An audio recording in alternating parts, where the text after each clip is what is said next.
Tuesday, 14th of April 2015. Burnie, Tasmania. The Caterpillar underground mining plant on Hopkinson Street. The facility manager, Barich, calls the floor. The announcement: 280 manufacturing jobs will end. The work moves to a place called Rayong in Thailand. Most workers have never heard the name. 40 years earlier, 1975, a shed on a dairy farm at Morville Road behind Burnie. A 24-year-old former Caterpillar apprentice named Dale Elphinstone modifies a Caterpillar truck for underground mining. No factory, no partners, no export market, an engineer's bench, a welder, an idea. In 1975, a Tasmanian apprentice built the world's best underground mining loader in his father's shed. The company that bought it from him moved it to Thailand. He did not go quietly. This is not the story of how Burnie died. This is the story of who outlived it. Chapter 1. The Apprentice, Highclere, Tasmania, 1966. A 15-year-old farm boy walks into the William Adams branch in Burnie and signs an apprenticeship paper. His name is Dale Brendan Elphinstone. He has grown up on a dairy farm inland behind Burnie. He has never worked on a machine more sophisticated than a steel-wheeled grey Ferguson tractor. William Adams was the Caterpillar dealer for Victoria and Tasmania. Every yellow machine on the island, every D8 dozer, every grader, every front-end loader, every haul truck moving iron ore at Savage River or copper at Queenstown passed through a William Adams workshop. The 15-year-old apprentice would service them all. For 7 years, he did exactly that. He travelled to every mine site in Tasmania.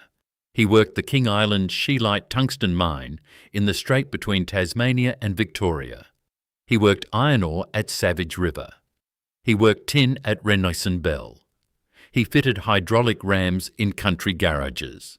He overhauled diesel engines on the deck of a coastal ferry. He learned, before his 21st birthday, what every Caterpillar machine in production did, and what every one of them could not do. By 1973, he was 22 years old. He had a young wife named Cheryl. He had completed his trade. He had no future at William Adams beyond field mechanic. Here's the thing. A young Tasmanian Caterpillar fitter in 1973 had two options for advancement: move to Melbourne and work in Caterpillar distribution, or move overseas and work for one of the foreign Caterpillar dealers in the bigger mining countries. Dale Elphinstone took the second option. He moved his young family to British Columbia and joined Finning, the Canadian Caterpillar dealer. For 2 years he worked the British Columbia hard rock belt, silver, lead, zinc, gold, the copper operations across the British Columbia interior. He saw what the Canadians had that the Tasmanians did not. He saw the size of the global underground mining equipment market. He saw the limits of the Caterpillar product range as it existed in 1973. Caterpillar built the best surface mining equipment in the world. Caterpillar did not build a single underground hard rock vehicle. There was a gap. The largest mining equipment company on Earth, with the world's largest dealer network, did not have a hard rock loader, did not have a low headroom dump truck, did not have a narrow tunnel scaler. The underground hard rock market, the platinum mines of South Africa, the silver mines of British Columbia, the gold mines of Western Australia, was being served by a fragmented mess of small specialist manufacturers. The world's largest mining equipment company was leaving a category open. 1975. Dale Elphinstone returned to Tasmania. He resigned from William Adams. He went back to his father's farm at Morville Road, behind Burnie. He had an idea about a category Caterpillar did not build for. Chapter 2. The Tasmanian Iron Belt. Tasmania has been a heavy industrial state since 1893.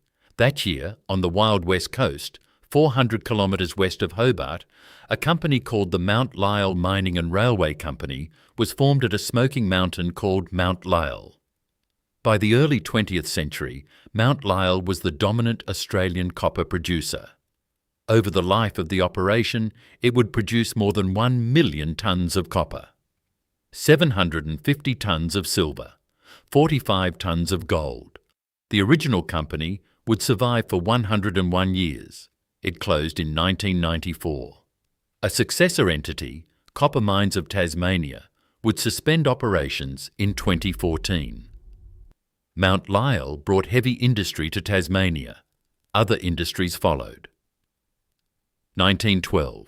The North Lyell fire kills 42 men trapped underground, the worst industrial disaster in Tasmanian history. Half a kilometre below ground, in a sulphide-rich mine, a timber fire produced carbon monoxide that filled the workings before the men could escape. 1916. The electrolytic zinc company breaks ground at Rayong, on the eastern shore of the Derwent at Hobart. By the 1920s, the Rayong plant is the largest zinc smelter on Earth. In the 1960s, it employs 3,000 people. The Rayong works are still operating today under the Nice Star brand. 1938, Associated Pulp and Paper Mills opens at Burnie. The mill town that grew up around it had 3,000 residents in 1936. By 1945, it had 10,000. By 1960, the mill employed 3,410 people on a single site. The pulp, as Burnie called it, would dominate the economy of the northwest coast for 70 years. 1955. Bell Bay Aluminium fires its first pot at Georgetown on the Tamar, the first aluminium smelter in the Southern Hemisphere. A joint venture between the Commonwealth and the Tasmanian government. Let that number sit for a moment. Between 1893 and 1955, Tasmania built a continuous industrial belt of mining, smelting, refining and pulp manufacturing. Copper at Queenstown, zinc at Rayong, aluminium at Georgetown, paper at Burnie, iron ore at Savage River, tin at Renison Bell, tungsten at King Island. The infrastructure that came with it was generational: foundries, machine shops, apprentice halls, union halls, a railway network that ran from Strahan to Devonport, 3 power stations on the west coast wired to the Hydro-Electric Commission grid. Caterpillar Elphinstone was founded in 1975, decades after the Great Wartime Mobilisation.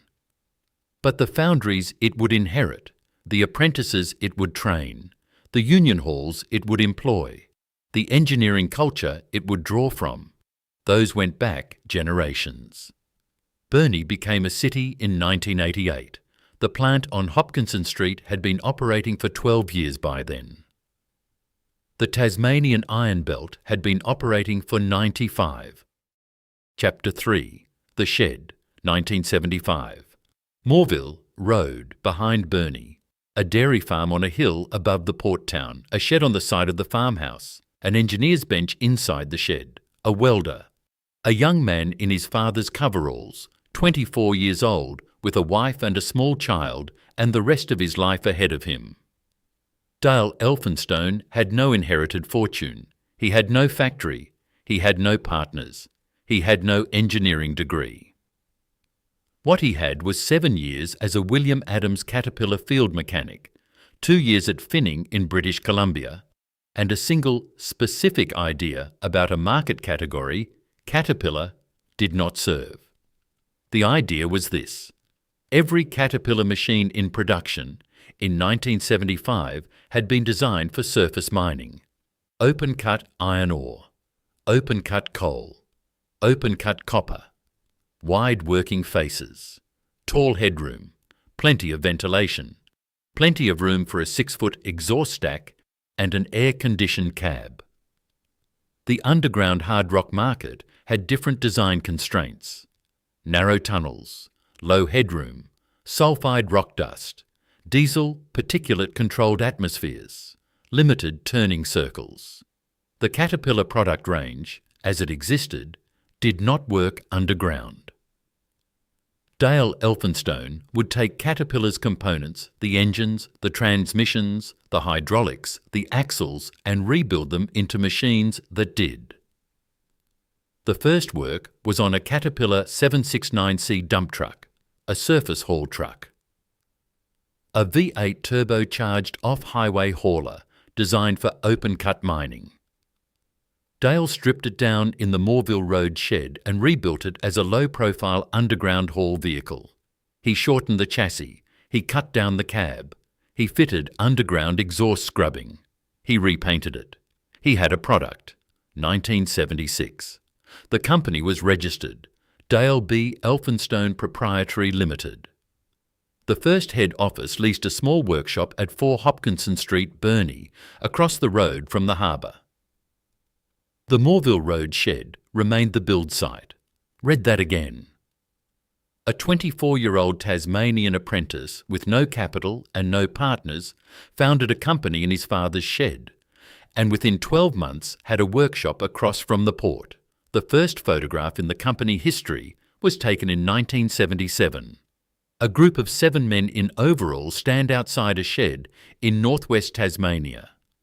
The man at the centre is 26 years old. He is half a head taller than the others. He is not smiling. The caption, Dale B. Elphinstone, Proprietary Limited, first employee photograph.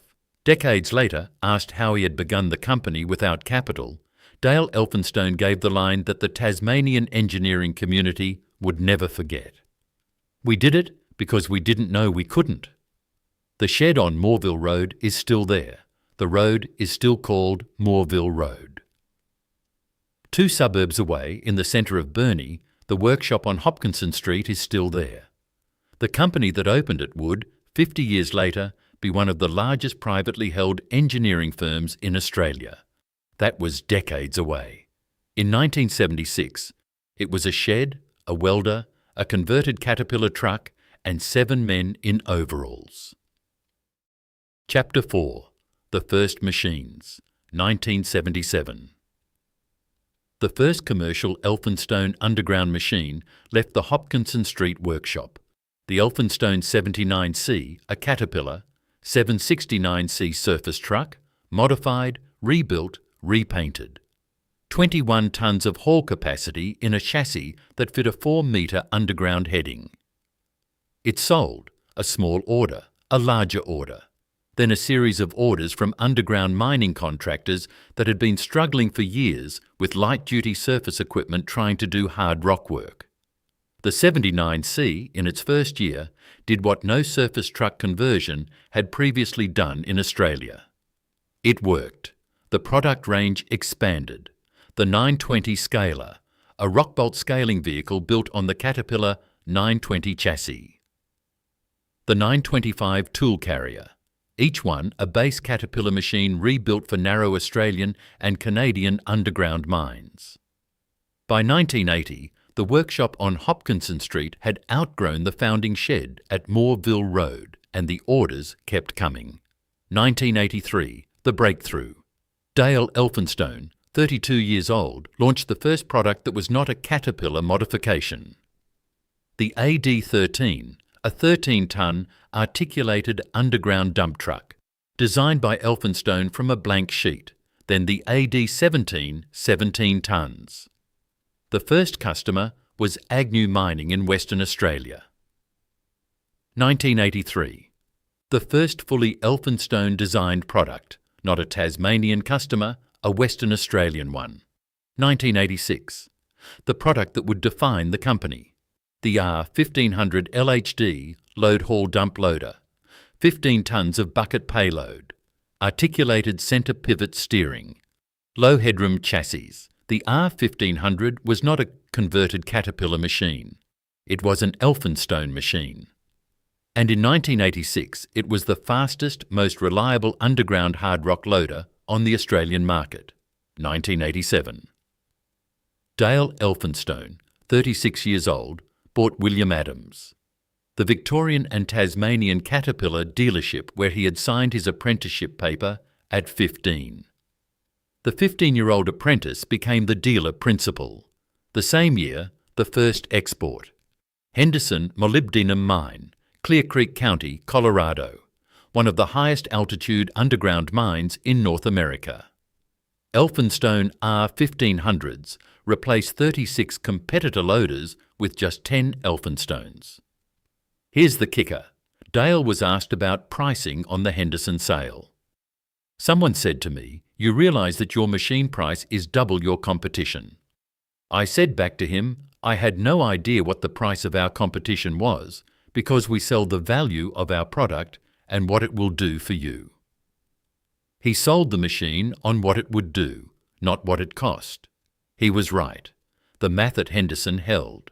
The total payload was higher. The total machine count was lower. The Elphinstone reputation crossed the Pacific within a single mining year, and the Caribou and Sudbury operators came looking next. 1991.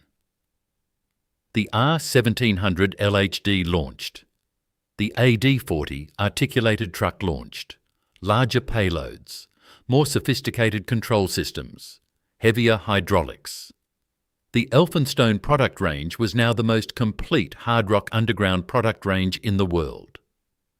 By 1991, Elphinstone was exporting to 5 continents.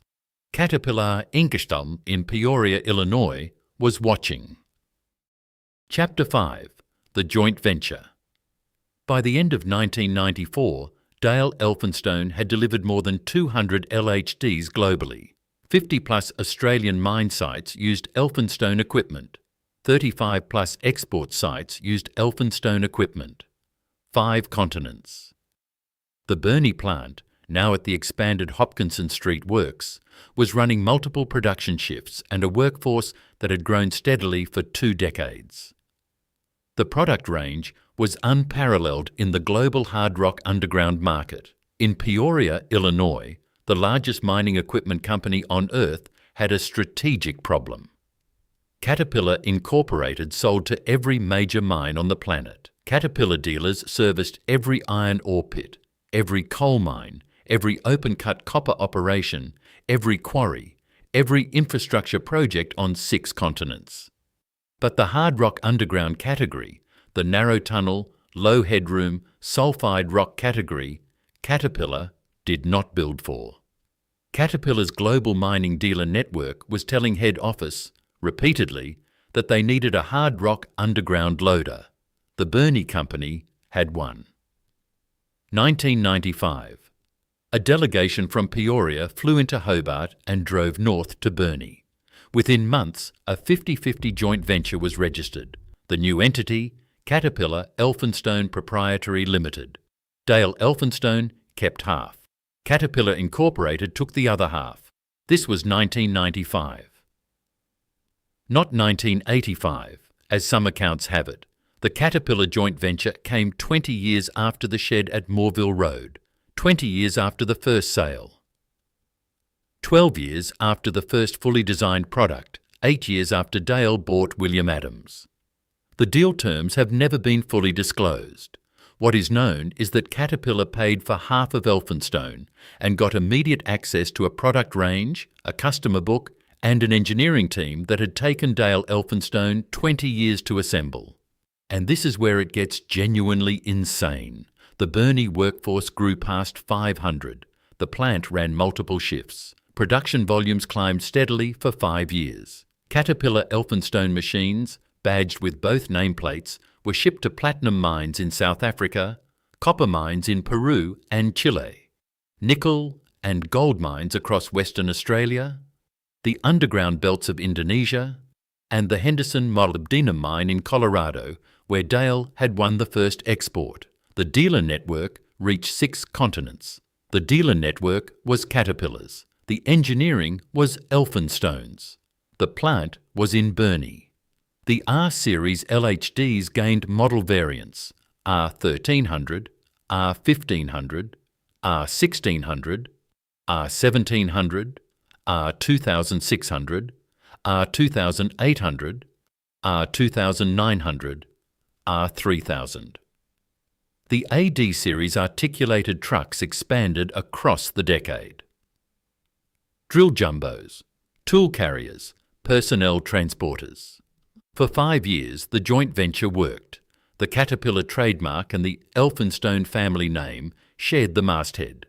The dealer network sold them as one product. The Burnie engineers designed them. The Burnie tradesmen built them. The 5 years ended in June 2000. Hit subscribe before we get to the part where Dale Elphinstone sold the second half. The part where the brand he had built from a shed at Moreville Road disappeared from his own factory. The part where a 15-year-old apprentice's life's work became the property of a corporation in Peoria, Illinois. The part where 15 years later, that same corporation packed up the Burnie plant and shipped the production line to Rayong. Subscribe before you scroll. Chapter 6. The Full Sale, June 2000. Caterpillar Incorporated exercised its option to acquire the remaining 50% of Caterpillar Elphinstone Proprietary Limited. The acquisition price was not publicly disclosed. The deal was not separately broken out in Caterpillar's SEC filings, which is its own quiet signal.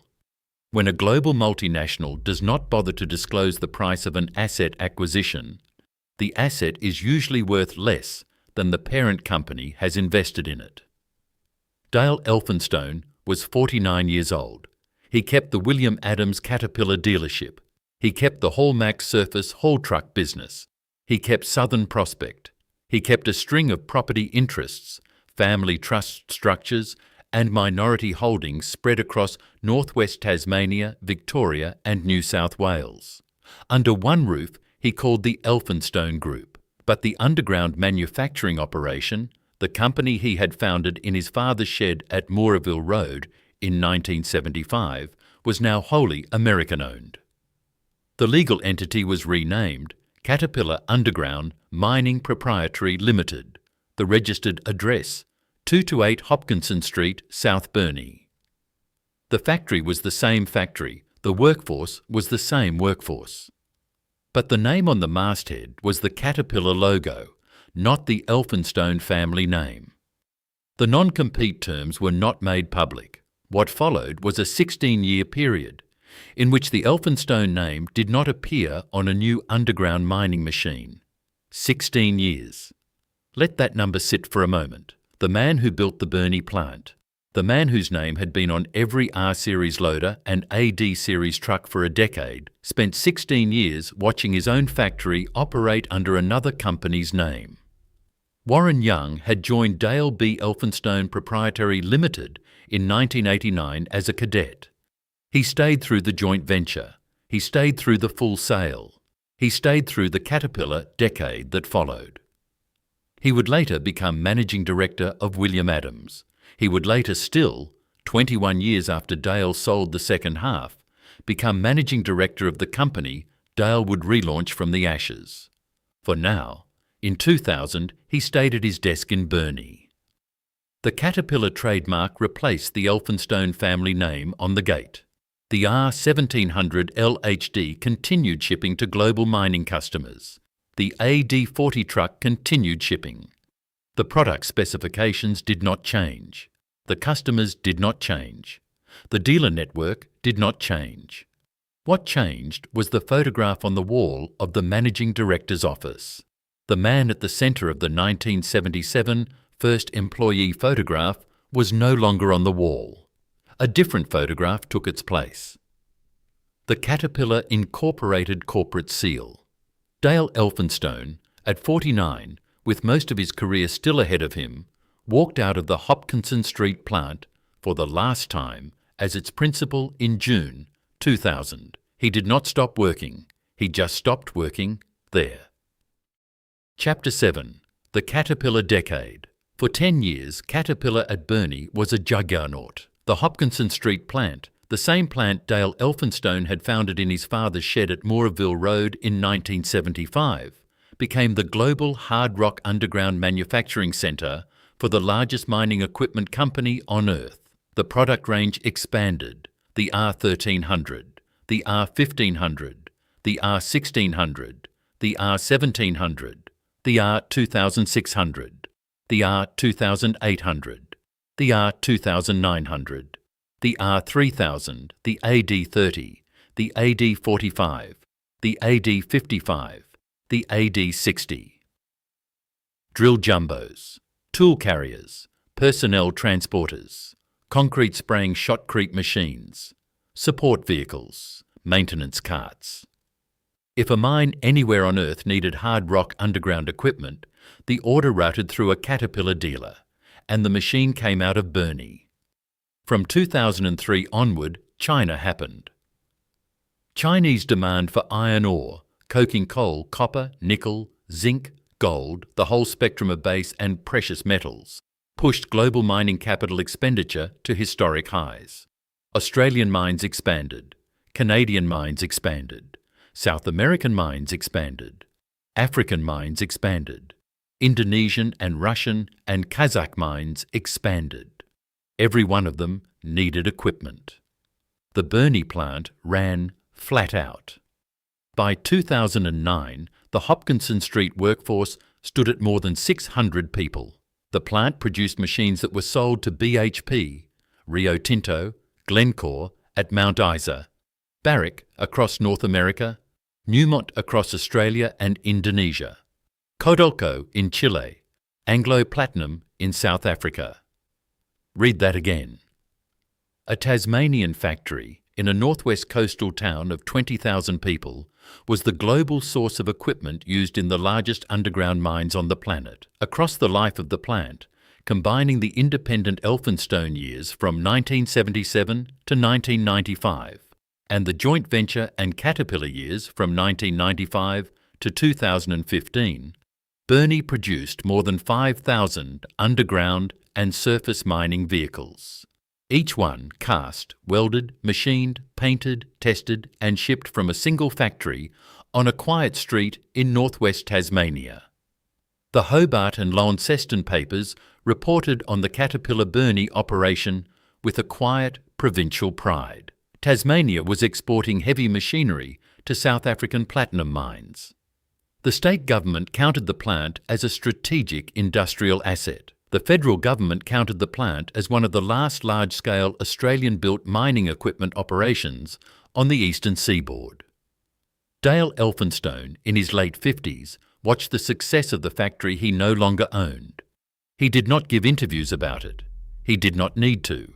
And then, in 2011, in the same year as the Burnie peak, two things happened at the same time. One in South Milwaukee, Wisconsin, the other in Rayong, Thailand. The Australian workers did not yet know. Chapter 8. The Destination. 1995 was the joint venture. 2000 was the full sale. 2011 was the year Caterpillar told the Burnie workers everything was fine and quietly built the factory that would replace them. In January 2011, the Australian subsidiary of Caterpillar, the legal entity that was now the parent of the Burnie plant, signed a land contract at Hemorrhage Rayong Industrial Land in Thailand, 60,000 square metres, east of Bangkok, south of Pattaya. A new heavy industrial estate purpose-built for foreign manufacturers. The Burnie workforce was not told. On the 8th of July 2011, Caterpillar Inc. closed its acquisition of Bucyrus International. Bucyrus was the world's leading manufacturer of large surface mining shovels and longwall underground coal equipment. The headquarters were at South Milwaukee, Wisconsin. The price tag was $8.8 billion United States dollars, including assumed debt, $7.4 billion to shareholders, $1.6 billion in debt. The Caterpillar chairman and chief executive at the time, Doug Oberhelman, issued the official statement.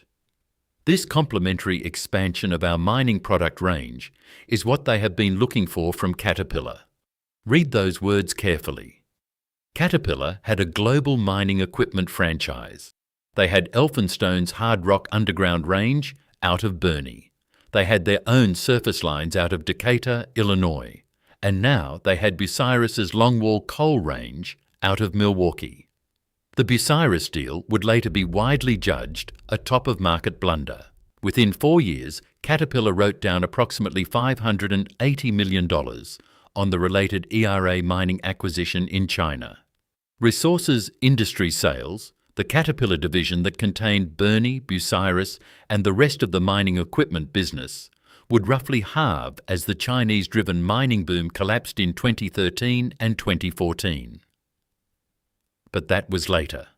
In October 2012, Caterpillar's Rayong underground mining facility opened for production. A 60,000 square metre plant designed from a blank sheet to manufacture the same underground mining machines that had been built at Burnie. The same R-Series LHDs. The same AD-Series articulated trucks. The same product range. Thai labour rates were a fraction of Australian labour rates. The plant was online 24 months before the Burnie closure was announced. Here's the thing. The Burnie workforce, in October 2012, was being told that the plant was healthy. The order book was strong. The mining boom was, as far as they were told, ongoing. Caterpillar Inc., in its public communications, gave no indication that production was about to be moved. By the time the Burnie announcement came in April 2015, the Thai factory had been running for 2.5 years. The destination existed before the decision. The 280 workers who would later be told the news in April 2015 had been replaced in a Thai industrial estate in October 2012. That was the trick. Chapter 9. The Promise. December 2013, the week before Christmas. 40. Caterpillar Burnie workers, labour hire fitters, machinists, painters, electricians were told they would not be coming back in January. It was the first sign. Early 2014, a further 100 manufacturing positions were cut. Employment at the Burnie plant fell from over 600 at the 2009 peak to approximately 500 at the start of 2014, then 450 by mid-year, then 400. The Australian Manufacturing Workers Union, the AMWU, entered formal negotiations with the company. Caterpillar's position was that Burnie was not cost competitive against its other global mining equipment plants. The AMWU's position was that the Burnie workforce would do whatever was necessary to keep the plant running. What followed was extraordinary. The Burnie workforce agreed to cut its own labour cost from more than $120 an hour to less than $80 an hour. A wage reduction of around a third. They accepted a 4-day working week. They restructured their shift patterns. They gave up overtime allowances. They cut their own remuneration to save their own jobs. They did this to keep manufacturing in Australia. Throughout 2014, the managing director of Caterpillar Underground Mining Proprietary Limited was a man named Dan Barich, an American Caterpillar veteran posted from Peoria to Burnie a few years earlier. The face of the parent company in northwest Tasmania. In 2014, Dan Barich addressed the Burnie workforce on the question of the plant's future. The statement, on the public record, is verbatim. It is not our intention now, or am I aware of any plans in the future to move the Burnie operations out of Australia. That is just not the case. In fact, my goal is to do quite the opposite. The managing director of Caterpillar Underground Mining told the Burnie workforce in 2014 that it was not his intention to move the operations out of Australia, that he was not aware of any plans to do so, that his goal was, in his own verbatim words, to do quite the opposite. The Rayong plant had been operating for almost 2 years at the moment. Barich made the statement. Caterpillar Incorporated had signed for the Thai land in January 2011. The transfer plan, in the parent corporation's internal documents, had to have existed.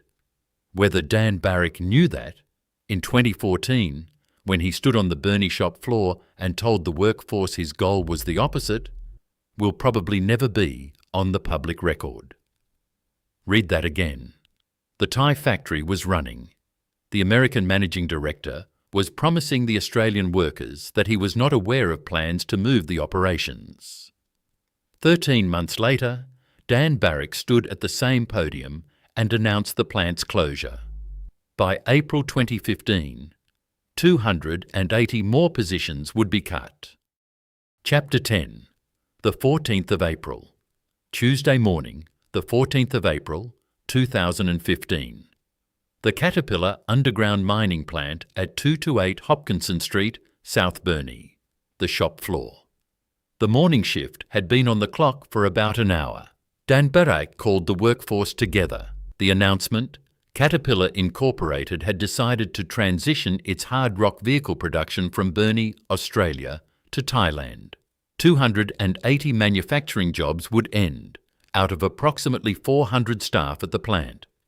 Approximately 120 positions in research, development and distribution would be retained.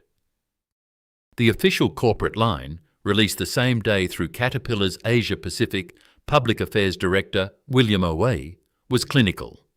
After completing a strategic review of its underground manufacturing operations, Caterpillar Incorporated informed employees that it will transition its hard rock vehicle operations from Burnie, Australia, to Rayong, Thailand. Dan Barich, the man who had said in 2014 that he was not aware of any plans to move the operations, now delivered the company's framing. This shift in production will allow us to streamline the Burnie manufacturing footprint and focus on the production of underground mining machine models that are largely used within the Australian market. And we recognise this will impact our workforce and their families. We value our employees' contributions, and these actions are not a reflection of them, but rather the result of a need to make our underground mining business more efficient and competitive. The AMWU response came from John Short, the union's Tasmania State Secretary. They've made massive efforts, been on a 4-day week at one stage, to secure their jobs, and this is the thanks they get. He added that Caterpillar Burnie supported approximately 4,000 households on the northwest coast when supplier and dependent jobs were counted. 280 direct jobs, roughly 700 indirect supplier jobs, 4,000 household members. A regional economy hollowed in a single announcement. The Tasmanian state government's response came from Deputy Premier Jeremy Rockliff, not from Premier Will Hodgmine directly. Today's announcement from Caterpillar is a devastating blow for the northwest coast. This is a decision which has been made by the company's overseas management based on global factors. The Hodgman Liberal government formed a Tasmanian task force. It could not reverse the decision. The federal response came from the Tasmanian Liberal Senator Eric Abetz, then the Federal Employment Minister. Abetz dismissed any prospect of reversing the closure, comparing it to the recent shutdowns of the Australian automotive industry. And this is where it gets genuinely insane. The Burnie workers had cut their own pay by a third.